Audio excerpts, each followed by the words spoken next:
President-elect Donald Trump said for the first time Wednesday he believes Russia was responsible for hacking ahead of the election but contemptuously rejected allegations that Moscow mounted a campaign to compromise him. In his first news conference since winning the election, a combative Trump made clear he will not mute his style when he is inaugurated in 9 days. He lashed out at media and political foes alike in a bravura performance. The Trump Tower press conference confirmed the president-elect's deep desire to quickly assert power once he's sworn in. He insisted on moving speedily for some Republicans in Congress to replace Obamacare. He also pledged swift action on building a wall along the border with Mexico and nominating a new Supreme Court justice. But it's also clear Trump will take office amid persistent questions about his relationship with Russia. While Trump was at the podium, his nominee to become Secretary of State, Rex Tillerson, faced tough questions on Capitol Hill about whether the incoming administration will view Russia with sufficient skepticism.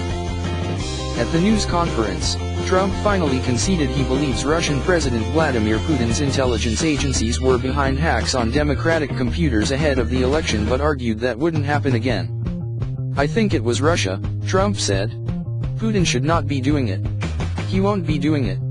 Russia will have much greater respect for our country when I am leading it than when other people have led it." Trump, who has vowed to improve relations with Russia despite some Republican opposition, said he did not know if he would get along with Putin and noted it's possible he won't. But he could not resist a swipe at his defeated Democratic election rival, Hillary Clinton. "Do you honestly believe Hillary would be tougher on Putin than me?"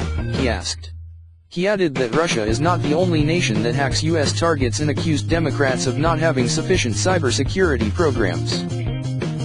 The news conference opened with the incoming White House press secretary, Sean Spicer, slamming a political witch hunt following reports that Russian operatives claimed to have compromising personal and financial information about Trump. Vice President-elect Mike Pence also criticized the media before introducing Trump, who kept up his criticism of U.S. intelligence. "I must say that I want to thank a lot of the news organizations here today because they looked at that nonsense that was released by maybe the intelligence agencies," Trump said. He said any such move by the agencies would be a tremendous blot on their record. "A thing like that should never have been written, it should never have been had, and it certainly should have never been released," Trump said. The news conference follows exclusive reporting by CNN on Tuesday that classified documents presented last week to President Barack Obama and Trump included the allegations about Russia. The allegations were presented in a 2-page synopsis that was appended to a report on Russian interference in the 2016 election and drew in part from memos compiled by a former British intelligence operative, whose past work U.S. intelligence officials consider credible. The FBI is investigating the credibility and accuracy of these allegations, which are based primarily on information from Russian sources, but has not confirmed many essential details in the memos about Trump. The news conference, delayed from December, was scheduled for Trump to outline how he will address questions about possible conflicts of interest related to his vast business empire. Trump appeared beside a large pile of files he claimed were pertinent to the companies that are going to be placed in a trust to be run by his sons. He reiterated that he doesn't plan to release his tax returns, saying they are under audit and don't include relevant information. After taking a handful of questions, Trump turned the event over to Sherry Dillon, an attorney who was on hand to discuss Trump's business interests. She said Trump planned to put in place a structure that will completely isolate him from the management of the company. He further instructed that we build in protections that will assure the American people that the decisions that he makes and the actions he takes as president are for their benefit and not to support his financial interests, she said. Trump will place all his financial and business assets in a trust, Dillon said. The Trump Organization, meanwhile, will not enter into any new deals abroad and all domestic deals will be subject to a heavy vetting process.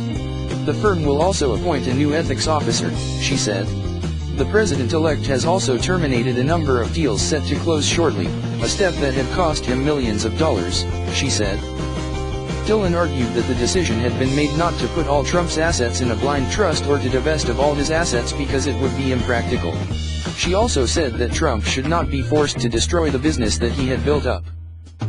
President Trump can't unknow he owns Trump Tower, Dillon said, explaining why a blind trust would not be a workable solution to addressing conflicts of interest issues while he is president.